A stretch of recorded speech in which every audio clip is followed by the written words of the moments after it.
मखसूस नशिस्तों का फैसला आ गया, किस जमात को कितनी नशिस्तें मिली। कौमी असम्बली में हुक्मरान इत्तेहाद को 2/3 अक्सरियत हासिल।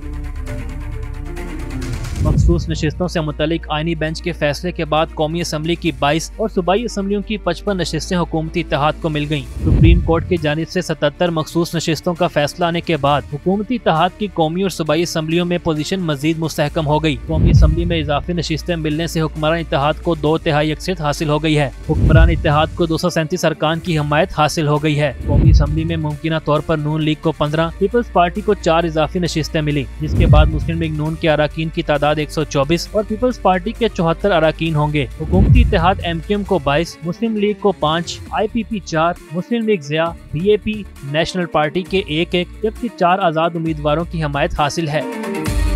दूसरी जानिब सुन्नी इत्तेहाद काउंसिल मखसूस नशिस्तों की दौड़ से बाहर हो गई, जबकि JUI फे को भी फैसले से फायदा पहुंचा है। JUI को 3 इजाफी मखसूस नशिस्तें मिलने के बाद कौमी असम्बली में अरकान की तादाद 11 हो गई। कौमी असम्बली में अपोजिशन इत्तेहाद की तादाद 99 हो गई है, जिसमें सुन्नी इत्तेहाद के 80, JUIF के 11, BNP मिंगल, खैबर पख्तूनख्वा मिली अवामी पार्टी और MWM के 1 रुकन के अलावा 5 आज़ाद अरकान शामिल हैं। सुप्रीम कोर्ट के फैसले के बाद सूबाई असम्बलियों की 55 नशिस्तें भी दीगर पार्लिमानी पार्टीज में तकसीम कर दी जाएंगी, जिसमें KP की असम्बली में खवातीन की 21 नशिस्तें और अकलीतों की 4 नशिस्तें शामिल हैं, जबकि पंजाब असम्बली में खवातीन की 24 नशिस्तें और अकलीतों की 3 नशिस्तें शामिल हैं और सिंध असम्बली में खवातीन की 2 नशिस्तें और अकलीतों की 1 नशिस्त शामिल है। राय के मुताबिक इलेक्शन कमीशन पीर को मखसूस नशिस्तों की हतमी फहरिस्त जारी करेगा, जिसके बाद कौमी और सूबाई असम्बलियों में पार्टी पोजीशन वाज़ेह हो जाएगी।